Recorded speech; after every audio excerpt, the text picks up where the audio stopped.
Wait a minute, hang on. I think I should. Yeah.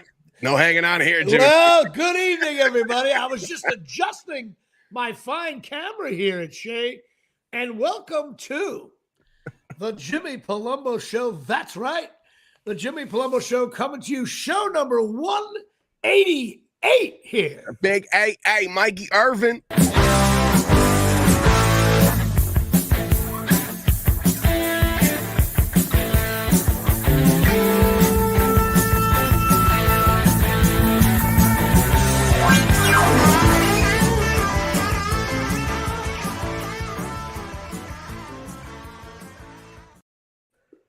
Well, good evening, everybody, and welcome to show number 188 of the Jimmy Palumbo Show.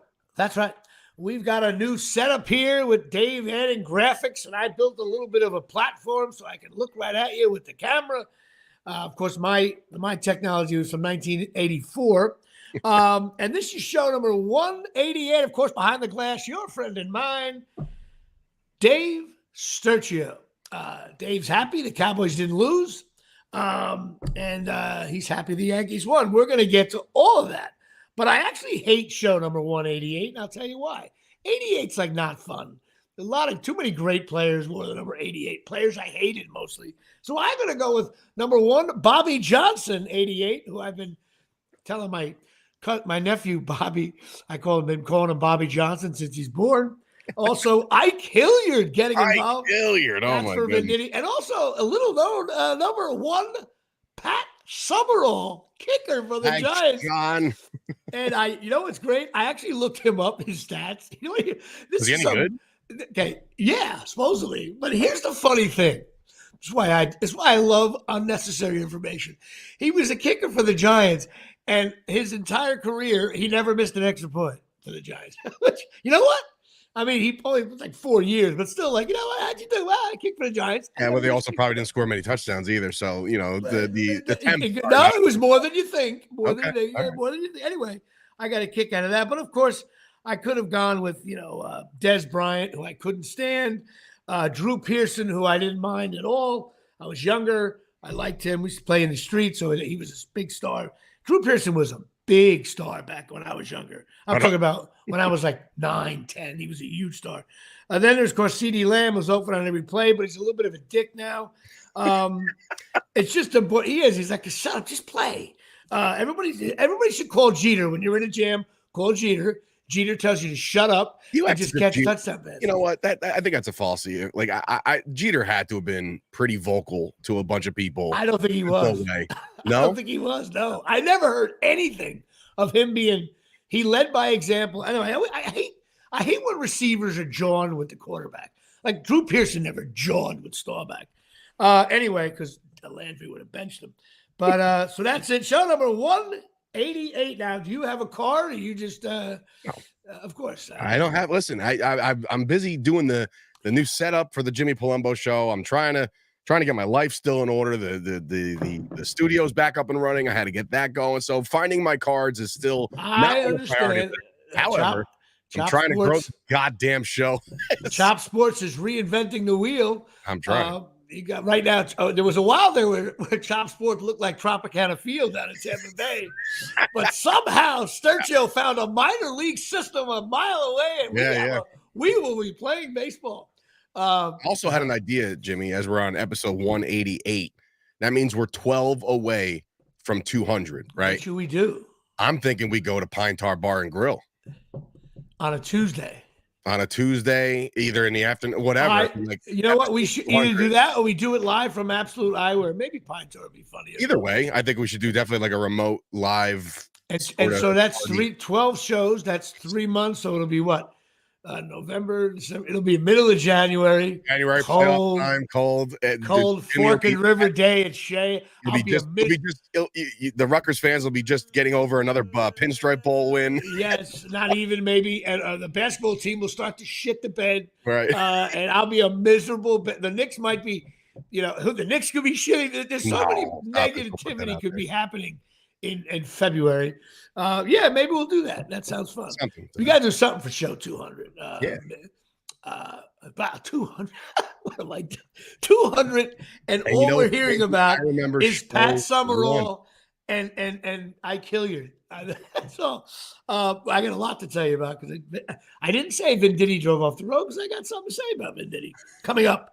But of course, now again, you know what, I may hate myself, but I do love my own show. I do this baseball card thing.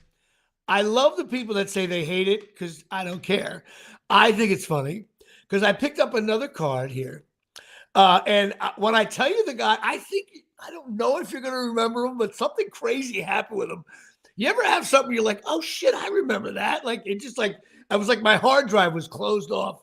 And all of a sudden I'm like, I remember it. This fella named Dave Dravecki. Do you remember him? Why does that sound actually familiar? Okay, I know. That's why that one actually does ring. I'll tell you. I knew it would. When I tell you why, I think that's what's going to come together. Anyway, this lefty, this is 88 card.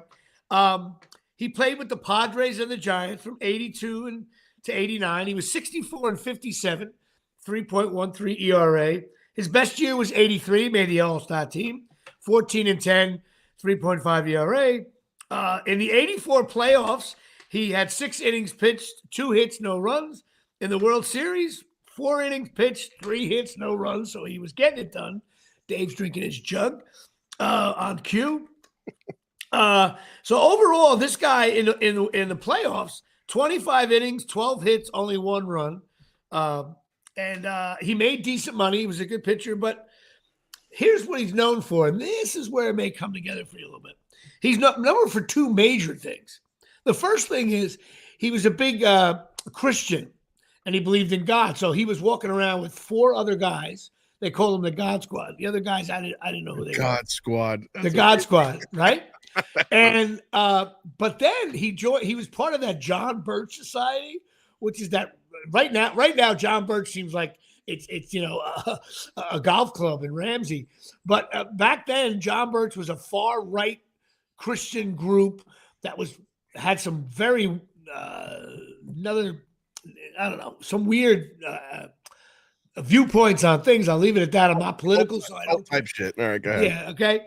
And he was catching shit for that because he was giving out Bibles at the hotel. Okay, fine, blah blah blah. So he's the one responsible for all the Bibles in the drawer. I get it. Yeah. So that was a big deal. I remember that making the news a little bit. But then he actually was pitching and he had like a tumor in his arm. He's a lefty. Oh shit! And he had because he was a pretty good pitcher, and he sat out like half the season, and they took out this big thing. They took out muscle in his. He was a lefty, and they took out like muscle in his left arm, and he was supposed to wait another year to pitch, but he felt he did like all this crazy exercise, and he came back. And his first game back, 8 innings, scattered 5 hits, blah blah blah. However, in the second game back, he threw a pitch, and that's the highlight you've probably seen.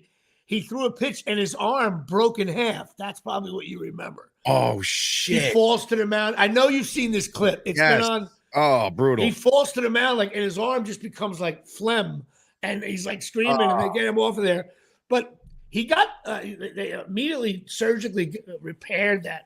But later on that year, after he was in the dugout, he was celebrating a win, and he went on the field, and he broke his arm doing that. Like, what are you doing? So, but it gets worse, sadly. So a couple years later, he ends up retiring. A couple years later, though, the cancer spread, and he got his shoulder and arm amputated. Oof. And now he's a motivational speaker, and he's still very much a Christian, but like his whole. You see someone without an arm is one thing, but this guy's got like a year out. You know what? So I would absolutely still take him over Clay Holmes. Absolutely. Dravecki, a lefty with no left arm. We will go to the 4th here, 5 2/3. He's gonna throw it out of his mouth. That's very funny. Very funny. Might be the funniest thing you've ever said on this show. But anyway, that's very funny. I wish I came up with it. Yeah, well, you're not the only actor around here anymore, Jimmy. That's right. I'm sharing the screen. So that is Dave Dravecki, and he has a kind of but he's still okay. He's doing, he's dealing with it, and he's got family and still married, and he made a decent buck back in the day. So That's it. So that's my unique card of the day. You don't have one, of course. You say it so defeated, like you don't have one. You don't have one. That's it. But of course, Patreon.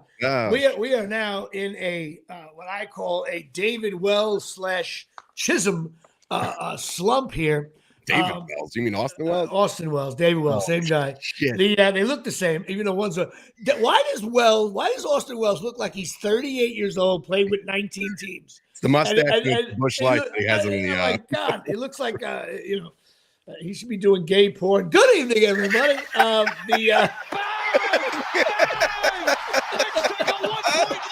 Jesus Christ. It's a good one here. Yeah. Shay. Oh boy. Yeah, we'll be doing live from Absolute Highway. We'll be doing it live from our jail cell. But because he never gets a hit. So we're slumping at 44. We're stopped at Reggie. So anyway, but I love my Patreon. I give a shout out to my mom, who came in at number 4, and of course I got to give a shout out to Brian Shevlin, my good buddy from Colonia, plus my roommate freshman year. He is number 27 on the Patreon. Is that why you did that? I see what you did there. 27. Did you see that? You didn't see that coming, did you? No, I did not. And also a shout out to my buddy Bob Sheehan, who was at the Rutgers game with me. I saw him at the half up at that little area where we drink beer. So where you met your future second ex-wife. Where I met my 4th wife. By the way, I was up there and I got to admit, were you looking for her? I gotta come clean, Dave. I gotta come clean. Man. I wouldn't say I looked, but I definitely looked around to see where the outfielders were positioned. You know what I mean? And I said, if Dave were here right now, I actually have a note here. Chick by beer. That's my note. I said, because if you were there, we definitely would have. Because you know what? We probably both would have been looking at the same time. Like, well, that girl. You know what I mean? And no, I did not see her. The one that got away. The one that got away. Jennifer, who's a principal in the Robbinsville area. That is it. First of all, I'd be the worst detective in the world. Well, Jimmy, what information do you have? I have the name Jen. Principal, Robbinsville area. Good evening, everybody. Cut its fat ass. She was not there, but there was some deep speed there as well. All right. So anyway, yeah, my Patreon, appreciate it. Go to patreon.com, patreon.com, Jimmy Palumbo Show. Sounds like a rally cry. Sign up and support the show if you like what we do. If you don't, well, that's fine too. Just listen.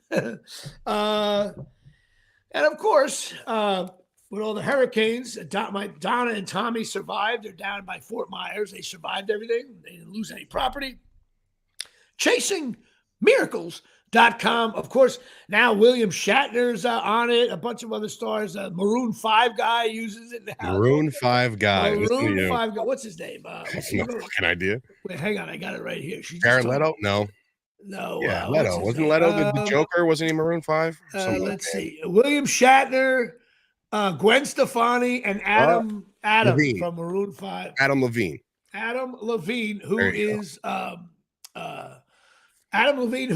was friends with my roommate. His mother was friends with my roommate in L.A. Weird connection.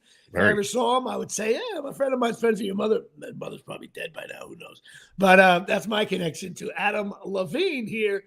But of course, ChasingMiracles.com, they are stem cell patches. Getting involved from the Omni. They're non-invasive. They're patches. It's a whole new technology.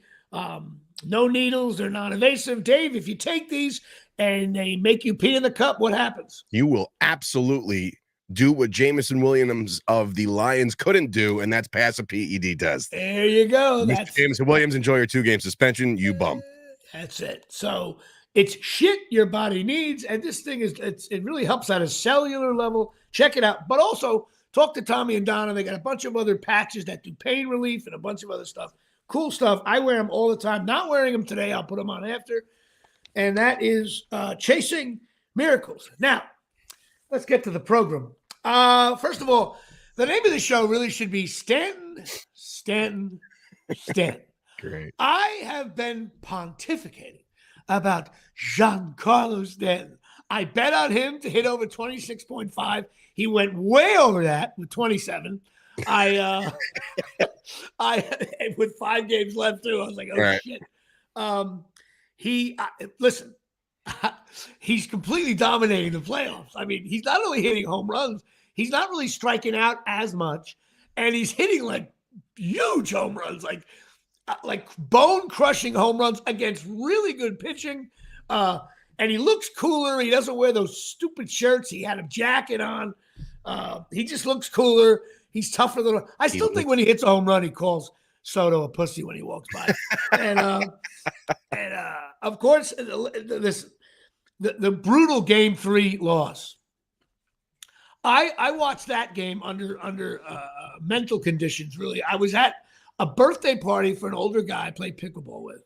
We had the TVs on. I had to go pick up my daughter. The game went on. It was one of those 9-hour games. I had to leave. And we watched it in the bar, sitting in like the restaurant section. So we were yelling and screaming. Stanton and Judge were going nuts. And then all of a sudden it was tied. By the time the tying home run was hit, by the time I walked out and got to my car, turned it on, Sterling, and I hear the crowd going nuts. And Sterling goes, well, that's just a big home run, Susan. I'm like, uh-oh, here we go. Dude, that thing might still be in orbit. Yes. Like that was a monster blast out of what's his name? Noel, right? Noel. Yes, the new Big Papi of our existence. Big Christmas. Big Christmas there. And which is a great nickname. And then Friday, then the weekend. Listen, Friday night's game. I watched the game by myself. You know, when you're hanging out here, and my buddy Dave came over, and this is where I'm a pathetic piece of shit. I got one of those giant 750 milliliter bottles of wine, right? Which, I keep wine in the house. I'm Italian. I like that wine. Well, that game went on long too, and I didn't realize that I drank almost the whole goddamn thing. Nice. I was like, I went to bed like 9 seconds after the Yankees won that game because I knew I had to get up, and to do what? I had to get up bright and early for a noon start of the Rutgers game. I was completely shot. But on Saturday night, we'll get to the Rutgers game in a second. Saturday, I was so shot from watching the game. As Soto was approaching the plate, you know when you're fading and you're like, oh my God, I'm going to fall asleep. And you're like, I got to stay up. There's too much going on here. I was really waiting for Stanton to win the game. And you tied it. Yeah, right. So it does everything. I think he's like assistant GM now. I think he should pitch like the 4th inning. Put Stanton in. And then Soto hit the bomb, and literally, then I woke up. I got fired up for a little bit, and then something awful. I thought the celebration. Do I need platforms? The team all out? Like I don't recall. It's the American League Championship. So yes, for that you do, but for the other rounds, I had this discussion with plenty of people. The whole popping champagne, popping champagne after every round is nauseating. Like I think celebrating. Listen, for the other teams, like if the Royals made it, the Mets, all those other teams, they do that. But when you won the World Series 27 times, everybody calm down. That's like saying, I got laid. Really, but you're a hooker. What are you talking about? I think it was too much. Even Stanton was like, I don't really want, I want the other one. Anyway, I think it was too much. Although that announcer, Jabara, the girl, and we're going to have Madison, who wants to do explosive. That girl, Jabara, when she checks in at the 3:13 mark with a quick 3, she is lights out, deep speed. She should be wearing an LSU jersey in the 80s or low numbers now. That's how they do it there. But it was, listen, we're back in the World Series. You got to play 15 years, Jimmy. It's been 15 years. This is a big deal. Yes, it is. I know you're trying to downplay it. Like, no, it's a big deal. I agree. Huge for you know what? Okay, I'm going to bring the show down a little bit, and I'm going to do it like this because what is that? This was us out in front of the new stadium with my father and my brother. We went. Remember, the stadium opened up. Oh, nice. They had a front. Yeah, last time they were in it, they had a preseason game against the Cubs. That was actually the first. I went, in my opinion, the first game at New Yankee Stadium, but it was an exhibition. I guess they had to make sure the shit works. And they never do that. Usually go from Florida, you play opening day. So I was there with my dad and brother. I played the Cubs. And I realized right after Soto hit the home run, I was like, wait a minute. Like, this is the first time I can't call my father up and be like, Dad, they won. And it really hit me. Like, I got my dad's a big Yankee fan, and people that know me and know my father, Lou Gehrig Room and my Uncle Hank. I realized my Uncle Hank's gone. Like, I had no, like, my dad would have been like, Jimmy, they pitch like shit. He would have hit me with a bunch of like old men stuff like I do now. Well, then I feel really honored because you texted me. Oh, yeah, of course. It was either you or I can't text heaven. And He heard you. No, but it was weird. It was like, I was like, a picture like you're a Cowboy fan, and 100 years from now, if the Cowboys win a huge playoff game, and you can't call your father. Why do you think the Super Bowl, the next Super Bowl win, is so important to me right now? Because I know that, like, I don't have 50 years left. I need this shit to happen now. Well, you have more years. Well, that's the same thing with Rutgers. People are like, in due time. I'm like, I'm 59. Where are we going here? Like this, like there's that speech. What's his name? I may not get there with you. Like, I even told Natalie, I feel bad. Grandpa's not around and me talk about the Yankees making the World Series. But I go, Nat, can you imagine Rutgers winning the national championship and I'm not there? She looks at me. She goes, Rutgers is never going to win a national championship. I was like, that'll do it. Instead of getting upset, I was just like, Dad, that's impossible. But then I realized it's been so long that my Uncle Rudy, my Uncle Tony, I would call them up during the World Series. They were always, you think I'm get off the couch guy. Those guys like, that don't bunt. They stink. I don't like that guy. But they all like Jeter and Mattingly. But it was just a weird moment. I'm like, shit, my dad's not here to celebrate it. Usually my brother would get him tickets and blah, blah, blah. The Dodgers, well, they can hit. I think so. I believe they don't have a gap in that lineup. That's the problem. The Yankee bullpen, which lately everyone looks like Mariano Rivera. I think that show's coming to a close. I think the underhand guy who sells carpet on Route 17 on Saturdays, he is about to get exposed. I've been saying for years, listen, Ohtani leads off of the Dodgers. You know who I think should lead off for the Yankees? Yeah, well, Giancarlo should lead off. Somebody who could run the bases as their lead off. It doesn't matter. It's either 1-0 or it's a 1 out. That's how we rule it. The Dodgers, the Mets. Look, the Mets. I got a kick out of the Mets because of the crazy way they qualified. But everybody was like, special season. I can look at it again. I'm being a jerk here. It's like, you know what? You sucked ass the first 2 months, and then you barely made the playoffs, barely. And then you had crazy moments to even get to the next round. And then you ran into a much better team. I don't think the Mets, this is one thing about sports, there's no guarantee, you'll see what we do next year. That's not how sports works anymore. Yeah. When you have a chance to get laid, you have to get laid because the next day you go to the bar, she's not there, it's over, you don't have her phone number. That's the way sports is. People go, no, we got a real nice build here. It doesn't work that way. You got to win it when you're there. But the Mets had a crazy season. Lindor shut my mouth. That was one of my wrong predictions. He had a great second half and totally dominated the playoffs as well. And what's his name? Alonso. I hope they figure it out because they're going to either throw a shit ton of money at their guys or they're just going to throw one bag of money at Juan Soto. So that's going to be. So I think they're going to have the Yankees may have trouble with Cohen in that regard. I would be able to close that deal in 5 seconds. You want to stay a Yankee and be up on the wall with people that, Ruth, Gehrig, Mantle, Joe D, or you want to be up there with Jerry Kuzman and, Bud Harrelson. Your call. Either way. So you obviously another $50 million. What's that? You're making $600. Who gives a shit? That's what I would say. And that's what Jeter did, and that's what Mariano did. Listen, there's gonna be a number that the Yankees are set on, right? So it's like they probably have that number in their head already. And they'll probably start off with a low ball. The agent's going to come back and do some shit, right? But you cannot get in a bidding war with Cohen. You just can't, because I know that dude coming up short the way he did now, he's going to be just jonesing for a return to the NLCS at the very least. So, okay, here's another Jimmy Palumbo bad attitude. Okay, I'm in one of these moods today. Maybe it's because my dad's not here and the Yankees are in the World Series. If the Yankees win the World Series, I don't give a fuck what Soto does. I really don't. I'm like, thank you. Matter of fact, go play for the Dodgers or the Mets for $800 million. I'm like, we had him cheap, and he won with us.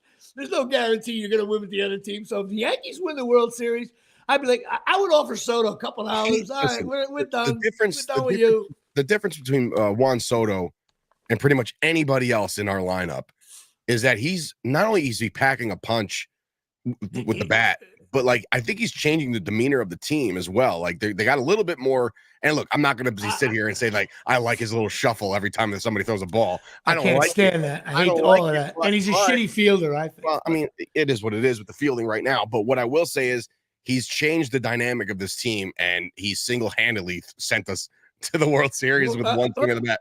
So I'm saying he single-handedly that game. It was him. It was him. Giancarlo. Yeah, I understand that. I'm saying I would give Giancarlo. I would add to Giancarlo's contract right now. Listen, you'll be a DH for the. So I think with Giancarlo Stanton 65, he can still be DH. And what a career Stanton's going to have as a softball player. Yeah. Oh my God, him and Wells. You got to bring back Corona. Oh, for sure. No, listen. You know what's funny about the money in sports, like how much it's like the owners have money and baseball makes a lot of money, and God bless America. Let's talk about Rutgers. Hold on. Go ahead. It's third.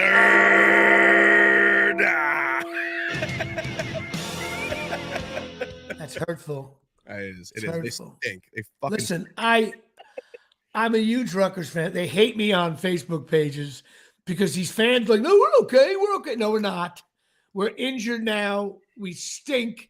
This game was horrible. We only lost by 3. UCLA stinks.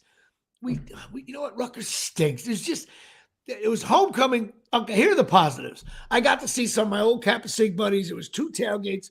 One Kappa Sig had a big party. Another one was the actual Kappa Sig party. It was homecoming, right? Yeah, some people I haven't seen in years. Saw a couple of chicks I remember. They were Phi Sigma Sigmas or something. Hey, Jimmy, I remember you. I'm like, I don't really remember you, but I do remember you a little bit.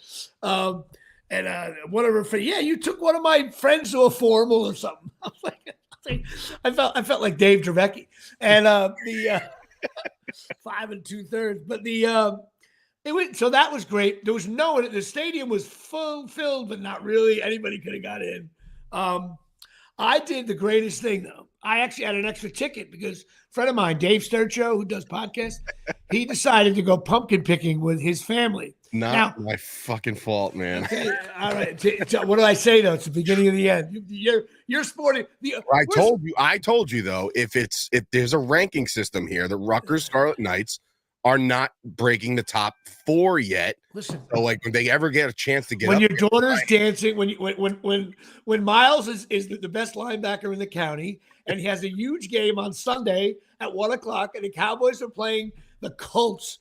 Let's see how that goes, and let's see if your daughter has a competition in Maryland for the weekend. See how that goes. You'll be watching. Get used to watching Dallas games on your phone. That's how you'll be watching it. So cling to you and your brother and like say, hey guys, and your brother's got kids too. So I think your brother maybe get eliminated first. You'll probably. I think he's already kind of getting eliminated. But the worst part is your father. Your father's got to deal with his wife.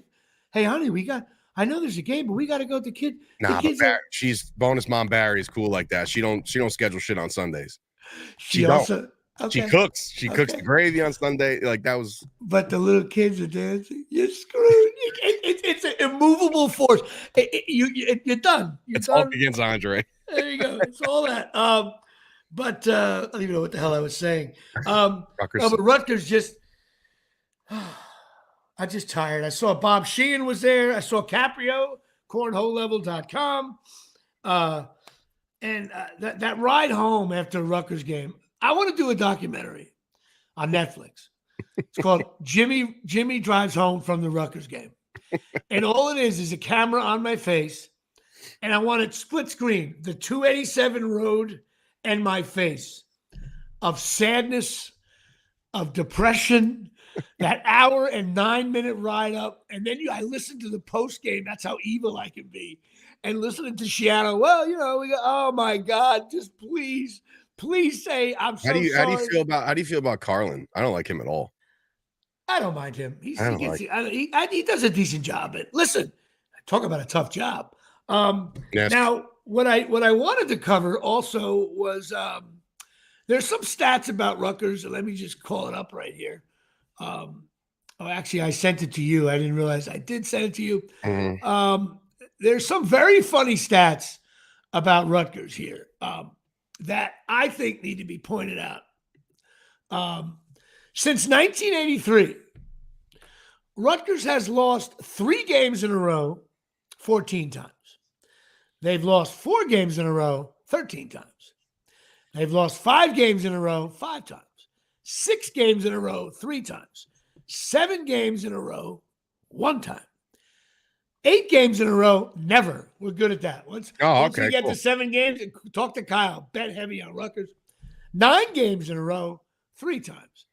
10 games in a row, we never lose 10 games in a row. But we have lost 11 games in a row 2 times. Now, I posted this on Facebook, and some wise ass says, well, what if it continued on to the next season? That to me was too depressing because add like 4 now you're in the 20s. in the 20s. Those stats are amazing. I don't think any other team in the country has done that. It's hard to lose like 6 times in a row, 5. Like, what are we talking about it? Anyway, I'm down on them. Thank God they play nice and early Friday night, 11 p.m. after the Yankee. Listen, I had a buzz on after the Yankee game then I went to bed. How am I going to do Yankee and then a Rutgers? Because you're going to have to start with coffee at 8 o'clock and then transition into the booze around. I'm going to have Chasing Miracle patches all over my face, up my ass. It's going to be rough. Oh my God. It's going to be. And then we came home. I watched the Yankee game Saturday. And then, of course, the Giant game. Oof. Now, I decided to do a really nice thing. My buddy Dave, who's my boy, helps me out with auditions, does a lot for me. Our family has season tickets, and I said, let me get the Eagle game, and we'll bring your new future son-in-law. They're getting married next year. He's an Eagle fan. Great guy, though. He's from Philly. He likes the Phillies and the Eagles, so it's pure. He's from Philly. He root for the Phillies and Eagles. Nice kid. I said, we'll go. The 3 of us. I grabbed my buddy Jeff Cantor, who's been on our show before, another Giant fan. We left early. We got sub sandwiches at Latito's and Ramsey. Beautiful sub sandwich. We had a little card table. We had the chairs, a little music. We left at 9 o'clock in the morning. We got there early. We parked in a regular spot like it was 1984, Giant Stadium. And the best thing was, there was 2 kids next to us. We pulled into this spot. They're Eagle fans. I started busting their balls right away. They looked like they were 20 years old.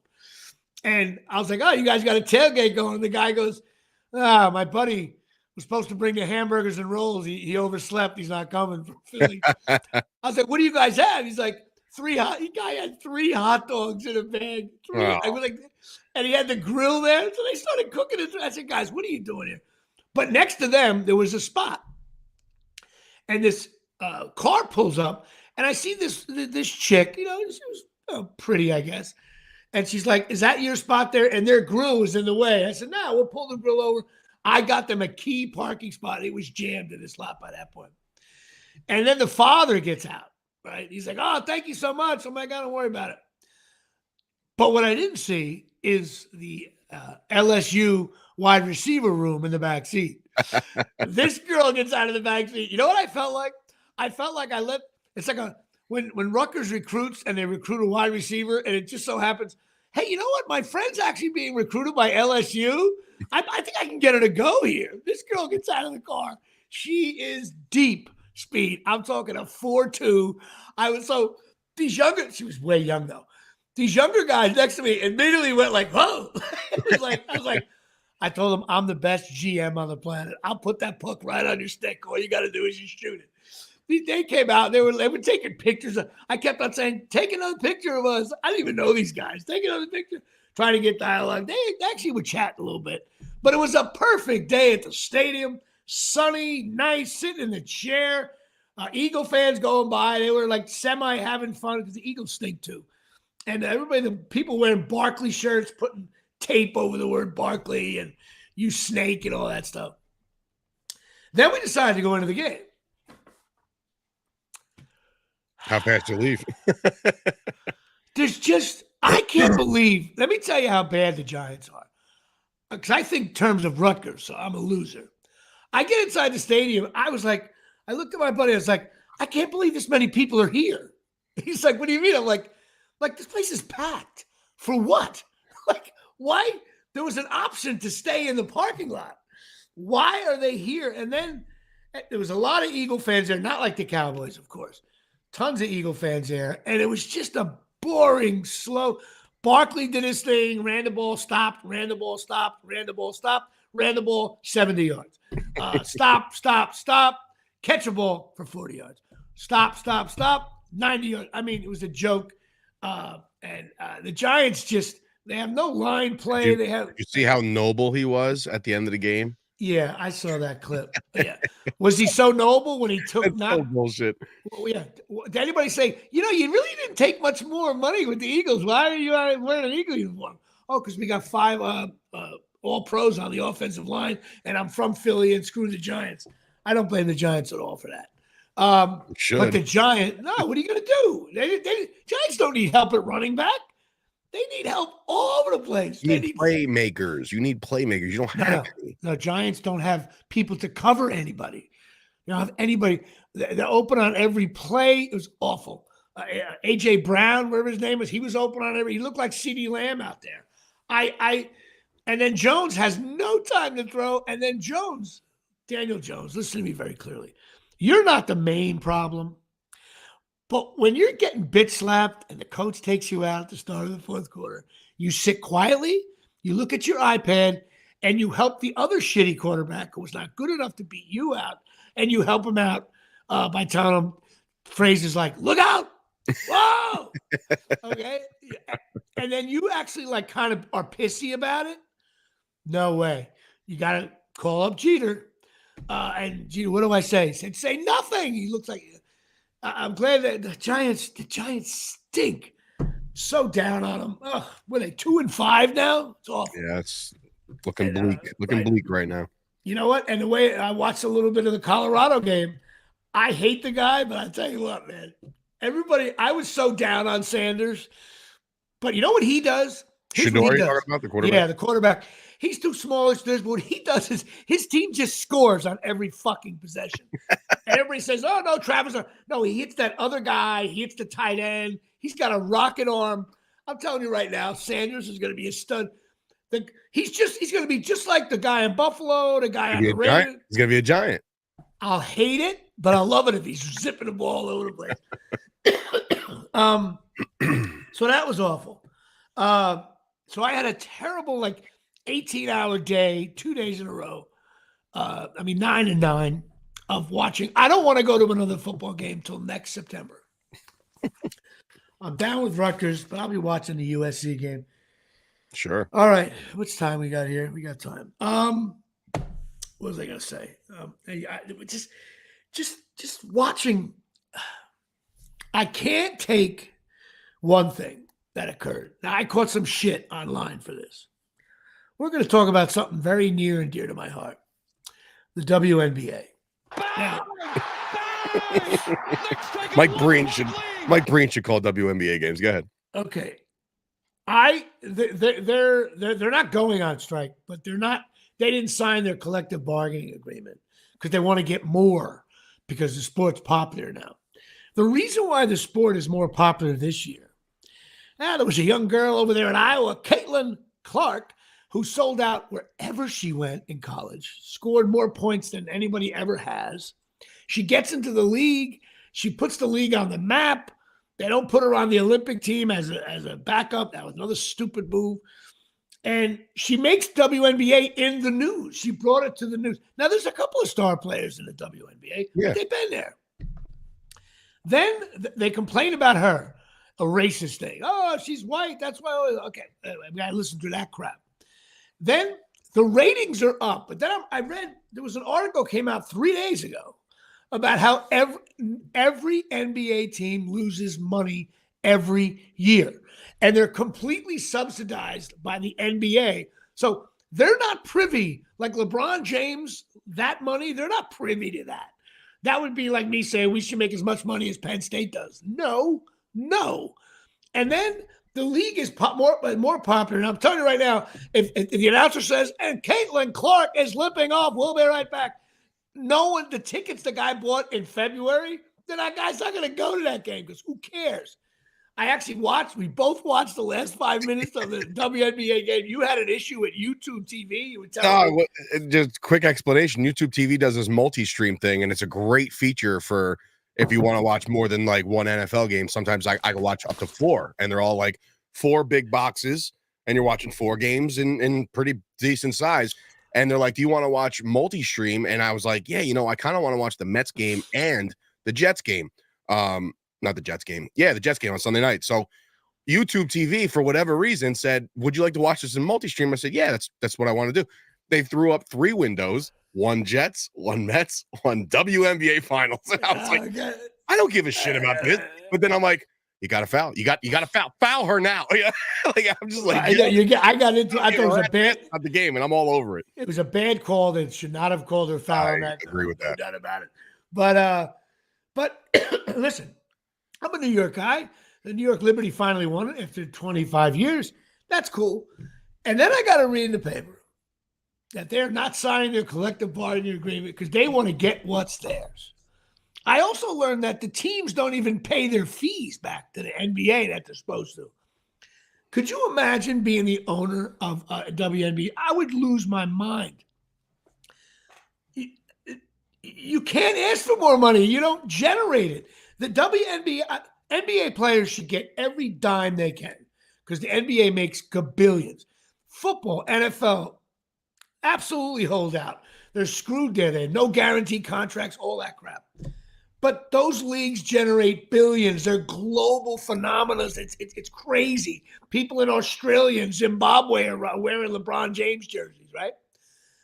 It's because they're manufactured there. That's true. You just go down to the local store and get a fresh one. But the WNBA, the ratings are up. That's another thing. No, the ratings are up. Yeah, that's like saying 7 people were watching. Now we got 11 people watching. No one's making money there. They're losing money. And the timing of it, you finally got something built. You got the Reese girl, the other people. You finally got a New York team win. It's always better when New York wins it. And all of a sudden, all this thing coming to a thing, and they're going to opt out. There's even a possibility of a strike.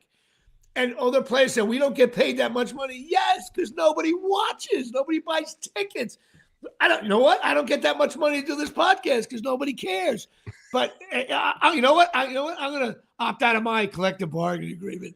I think me and Dave Sturcho should make more money doing this show. I agree. I think the timing of it is, and everybody thinks that, the public's going to be behind them. I don't think so. Now, I may sound like a jerk. It has nothing to do with men and women. I don't care. Get your money. I'm in showbiz too. If someone can get big money for a film, go for it. If you're a player that can get big money, take it. NIL money, college, take it. Because when you walk off he's limping off here at the 5:18 mark, you never play again. It's that simple. So you got to get your money.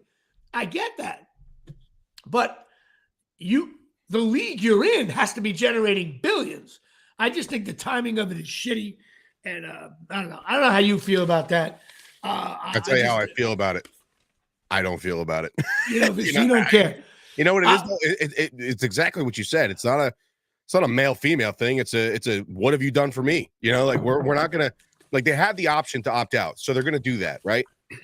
If they think and you say the timing is like impeccable. It is kind of good timing because they probably did draw a good number of viewership for that last game 5, championship game. So it's at its peak right there. And why don't they play 7 games? Huh? Why do they play 5? Because I think next year they're going to 7, if I'm not mistaken. So, but yeah, we'll see that. like I don't know, man. You wouldn't catch me at a WNBA game, not because it's male female, because some of them got some deep speed and I'll watch them all day play ball. But I will say that some of the basketball is of subpar. It is not good basketball. To me, it looks like a ninth grade high school team. Yeah, so, I even said to you yesterday on the phone. I was like, their shots don't even fall nicely. You know what I mean? It's like a clanker. You know what I mean? Like it does. Actually, the WNBA games remind me of like Knicks and Rutgers games like 5 years ago. Yeah, the clang of the rim. It's not good. But listen, I'm joking in that we both are kidding around. They're great players. They are. They're the best female basketball players in the world. Do not tell me that league is successful. Don't. Because if the NFL really got behind some league that only plays its games in Scranton, Pennsylvania, that league would go on forever because the NFL can write the check. The NBA is writing that check. It's, by the way, it's called the WNBA, and now they're doing weird stuff with spreadsheets, combining revenues. Like, are you kidding me? Like, honestly, and this has got to be as true as a fact as the sky is blue. But like, if the WNBA stood on its own and did not get funded by they'd be out of business 20 years ago. So it's not. And I'm not just poking fun. That's a fact. You didn't have fans in the stands. You couldn't pay your players, and you'd be done. But the WNBA, remember the original NBA before who's not Jordan before Bird and Magic. That NBA was losing money. They were making some local teams. They were struggling. NBA was struggling. We all know the stories. Yeah. And the documentaries on it. And I just think it's like, really? I don't know. But you know what? People are going to bash me on that. And again, no. Listen, like if my daughter grows up and she's like, I love playing basketball, then I will say, you know what? Then the pinnacle of your basketball career is to play in the WNBA, where you'll make $35,000 a year. Right. Or you can go work at 7-Eleven and make the same thing. Is that fair? No, it's not fair. They're athletes too, and they deserve every time. The problem is when if you work at a CVS or you work at a McDonald's, that's billions and billions of dollars coming in every day. That's how they can afford you to pay you whatever you want. When you work at the WNBA and you're a basketball player and like, they don't get the same amount of salary. You can't just print money. You have to earn this cash flow to pay the players from your league, not your daddy league, the NBA. I think it's crazy to me. Make it on your own. Before Caitlin Clark, I never heard anybody talk about the WNBA. I knew we were the Liberty. One guy in Chop Sports. His name's Mark Caesar. He's like a season ticket holder for the Liberty, right? So like, and it's I don't get it, but it's awesome. He probably got it for $8 for the home package, whatever. And if you're into it, you're into it. Great. And that's people that are into fucking pickleball. You know what I mean? Like, it's whatever you're into. Maybe his daughter or something played basketball. Maybe whatever. Maybe. Everybody has I don't blame people that are into it, but don't act like NFL, MLB, and the WNBA. No. Right. I mean, what's next? The women's golf? They're going to ask for more money? That's another horrific sport to watch. Anyway, and that's nothing to do. They don't play it. That's another thing. I think women's professional softball should get paid way more. That's it, because the men don't play it. The women, it's like the women play the game not as good as it's not as good. They don't have Curry. They don't have LeBron. I'm aging LeBron. Anyway, I know it's a stupid argument, and I'm going to look like an ass. And who's ready for LeBron and Bronny? Huh? It starts tonight.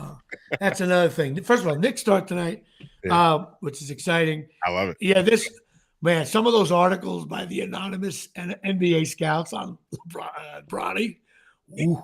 It is. What's that word when you get in because of who your daddy is? Nepotism? No. How about the guy said if they send him down to the G League, he goes, some of those G League players are fighting for food.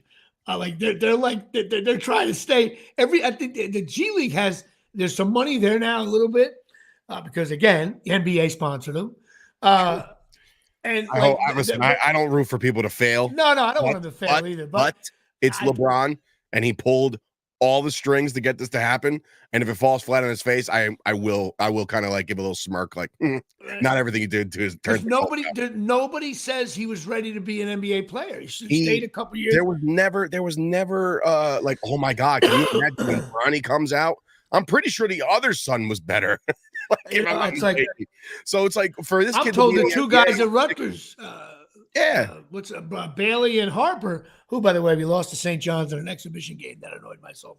When we get into the rap. I'll try to get you. My brother's seats are killer. Well, so that's that.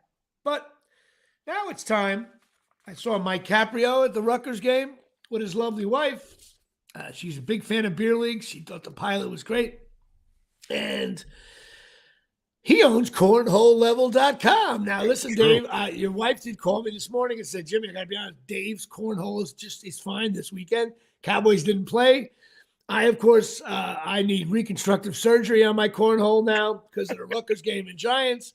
But if you go to cornholelevel.com, that's right, you will get a little doohickey that hooks right there to the hole.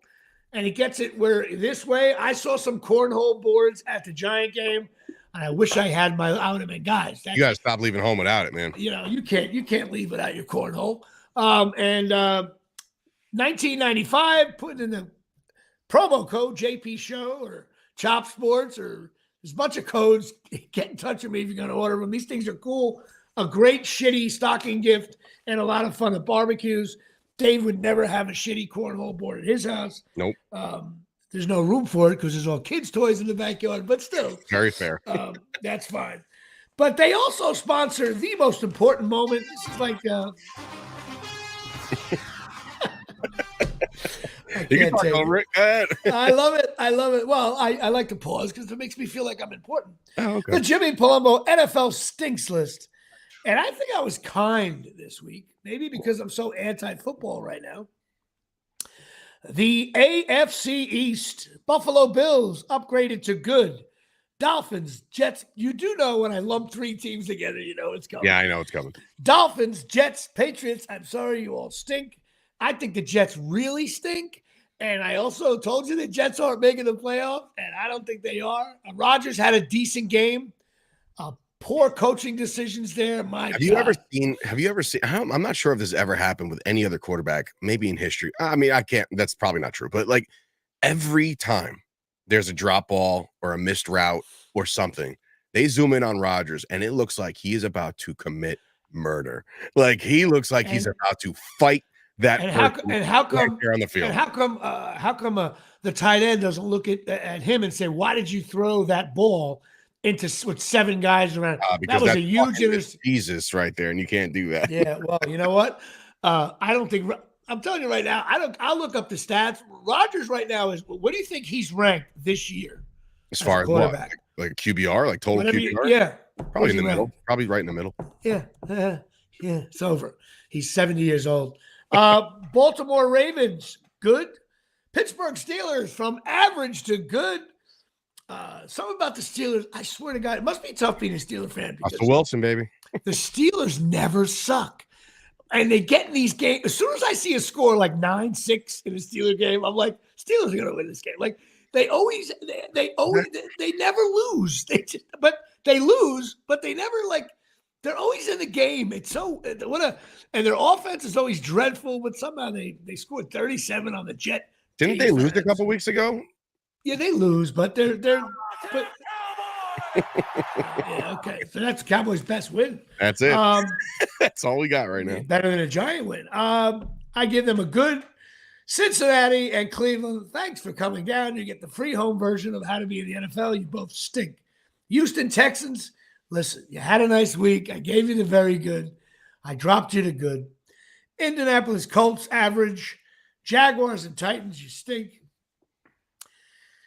The Kansas City referees, you guys are still very good. I know I'm catching so much shit this week. I saw your post.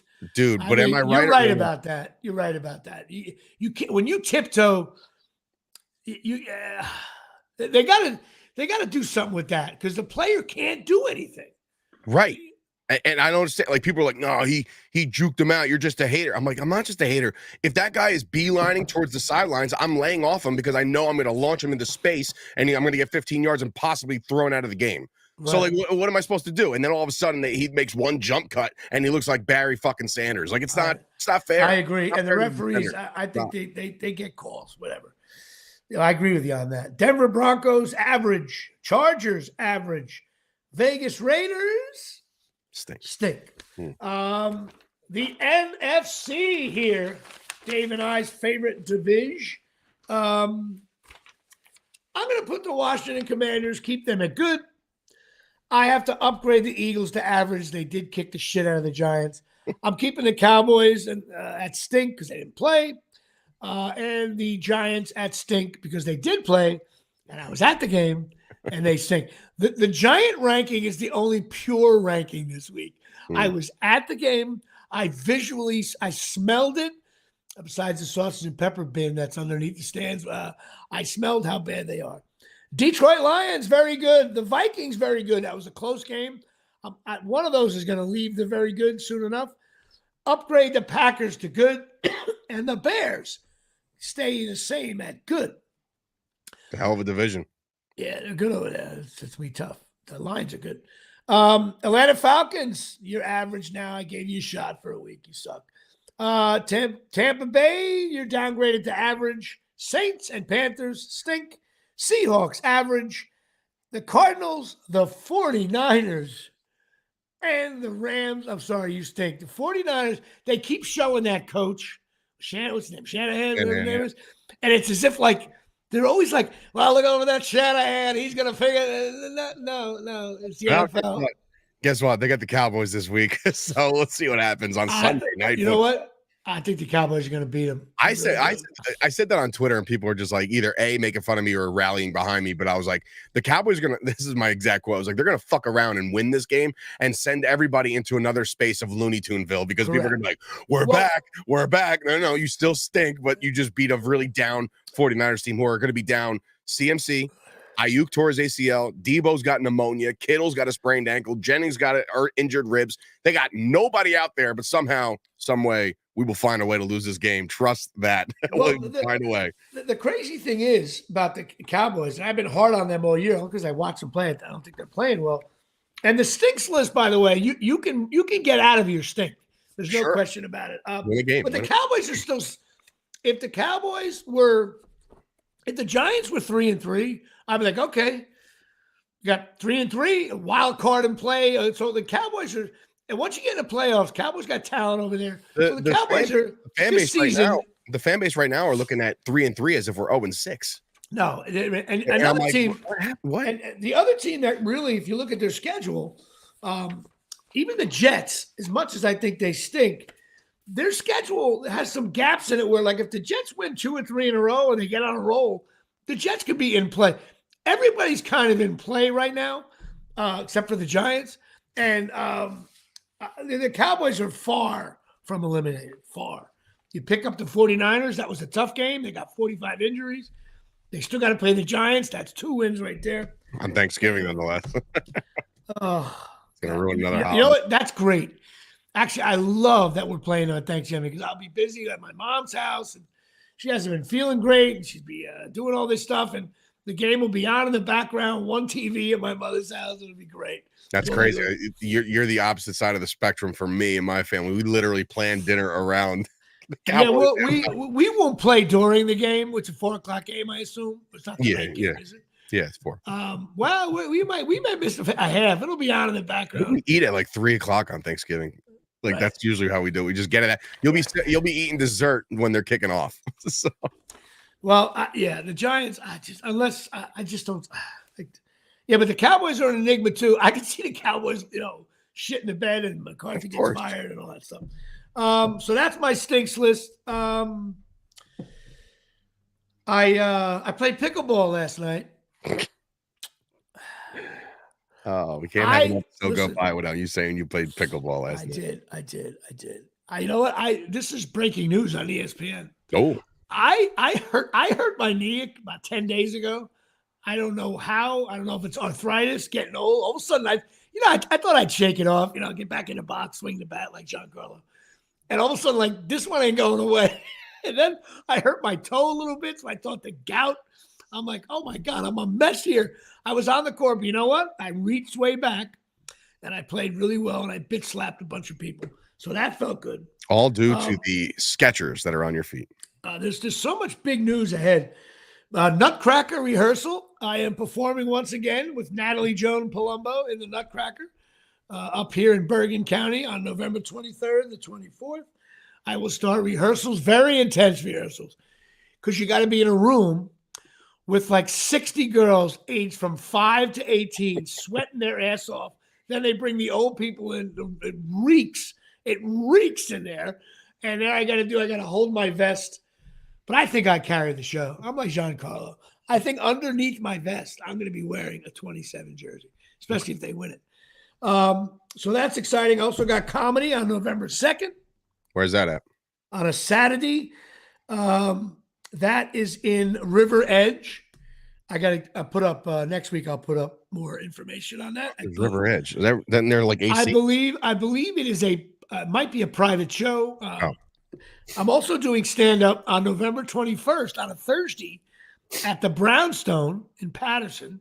Okay. And guess who I'm replacing? Joe Piscopo limping off. We're not sure what's going on. Joe Piscopo? Who is over there warming up on the sideline? The veteran Jimmy Palumbo, 11 teams, 10 years. Joe Piscopo's role in the movie Sidekicks is one of the most underrated villains of all time. Like, he is the greatest. I love that guy. So something happened. He probably bailed because they weren't paying him. So I got to be like the MC and the host at the Brownstone. And if you've ever gone to the Brownstone, first of all, it's like Guineaville. It's like Sopranos on acid. There's no parking. Patterson sucks. The food's always good and stuff, but it's a nightmare. It's busy. It's in a shitty neighborhood. Once you get in, it's nice. So I got to get there early so I can park on the premises. And I'll be doing like MC work, and there's a comedian, magician guy going up, guy with the puppets. Oh, that's going to be a night. I can't wait for the show after that. And of course, the Nutcracker on the 23rd and 24th. And don't forget, wearing my new glasses here, Absolute Eyewear, 42 Main Street, Woodbridge, New Jersey, 732-326-3937. Craig and Janine Michaud. I was with Jay Bird at the Rutgers game. She's always like positive. She was so disgusted. She's like, well, why do we do this? Why? I'm like, I don't know. Like, did we do something wrong in a first life where like the gods say you shall go to a Rutgers game for the rest of your life? There's just no joy in Mudville. Is this hell? Is this hell? God, you know what? Can you imagine when I die and I end up in hell and next thing you know, I'm sitting in a red seat at Rutgers Stadium? You're sitting at your seat in hell, and it's Rutgers versus like Ohio State for the rest of my life. That's what I got. Like, how much time's left? Oh, actually, it's forever. So right. Oh, fuck. And on the screen, they just say next week's game, Rutgers at Penn State. That's how on and on and on. But there's no time limit. Like, you're like, how much time left? And it's like, it's actually eternity. And if people go to heaven, they're sitting at a Yankee game in 1998. Jeter's tossing the ball around. Hey, good evening, everybody. Or you know what? Maybe I go to hell and I'm doing a podcast. The Jimmy Palumbo Show. Maybe I have to do the first 2 minutes of my podcast for the rest of eternity. Imagine that. I get down to hell. Hey, it's hot. Good evening, everybody. Welcome to show 21,000,007. Now, God. Here's a card here. Dave Dravecki making his third appearance. Didn't we use Dave Dravecki before? Yeah, it was episode 188. And then it goes back. Good evening, everybody. Welcome to show 27,045. Holy shit. Dave Sturchill's not here yet, but we don't know if he'll be here. But I'm doing the show by myself.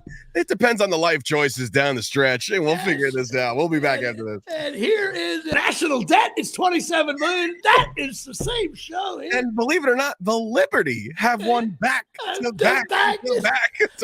Maybe that'll be hell. I have to watch a WNBA. I never fucking said anything. I knew that. I would be. Good evening, everybody. Welcome to the Liberty taking on the Ducks or whatever the hell else they play. It's got to be a team called the Ducks, right? Oh God. My name is Jimmy Palumbo. I am the announcer here, and then it starts over. And it's like Groundhog Day. Oh my God, great. That's exactly. So wrong. So wrong in every my way. God. That's great. Maybe I have to sit and watch the beer league pilot over there.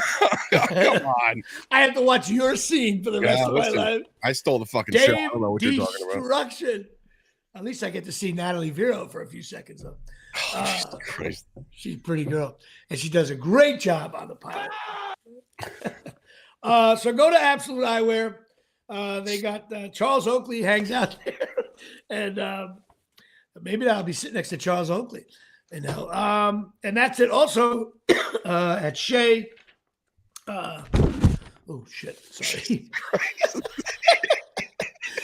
Pine Tar Bar and Grill, 121 South Main Street, Fork and River, New Jersey. We might be doing show 200 from there. Great idea by Dave. 609-489-4286. If you want to watch a big game on Saturday or Sunday, go there. They got every game on it. And the food it's not shitty pub food. It's like really good food. Also, if you're struggling with life, call Lisa Ruane, 201-725-1251. She's a therapist. She's an old friend of mine. She's great. Help you out. No sense struggling alone. Get some help. Well, it's funny you mentioned her because I actually went to see her and I said, "Can you prescribe me any kind of medication?" She goes, "No, but how about you sit down and watch Game 5 of the WNBA Finals?" You really want to get down on your luck? No, I'm afraid.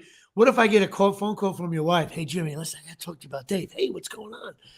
That's all he does is watch WNBA games. He knows stats. He's got a Rebecca Lobo tattoo. He's got a Lobo tattoo. He actually scratched off his Dallas Cowboy tattoo, and he's flying to Indiana to watch Caitlin Clark. I'm just concerned, He turned the Chop Studios is now Caitlin Clark Studios. What the fuck is going on here? Why don't we try to get Caitlin Clark on our show? Oh yeah, she'll jump right on and hang out. But I'm going to tell her, come on the show because we hate what you do. See, maybe that's the sell. Defend what you do. Tell me why I should participate in watching your fucking sport. That's what I would say, listen, Caitlin, you're going to come on the show. We're going to get 7 million downloads, and all you have to do is make the argument for your league to exist. That's all you got to do. That's all I want from you. And she'll probably, and then, I'm afraid if he says, I want to go outside and play right now, I'm like, all right, Palumbo up 6'4" here on the one-on-one. Quick jump right. I'll hit a quick just keeps backing into her. That's really all he's doing. He's using his weight. Using the belly and a hard foul. Oh, Jimmy with a hard foul. I may get teed up right there. 2 shots on the ball right there. No, Caitlin Clark's great. I like all professional athletes. God bless. That takes a lot of work to get there. Mm-hmm. Like professional podcasters. Mm-hmm. A shout out to Artie Lang, of course. Thinking about you. Shout out to my buddy Al Sonatas and Michael Deej. And that's it. We're going to close the show with that. And that's all I got. All right. Good night, everybody. Good night, everybody. We'll see you next Tuesday. Oh, next Tuesday, we have Madison Palumbo as an official guest. Okay. She is a sideline reporter. She worked with the NFL this year. And she's going to come in and bust our balls and have some fun. And she's my niece. She worked with Dave at Chop Sports.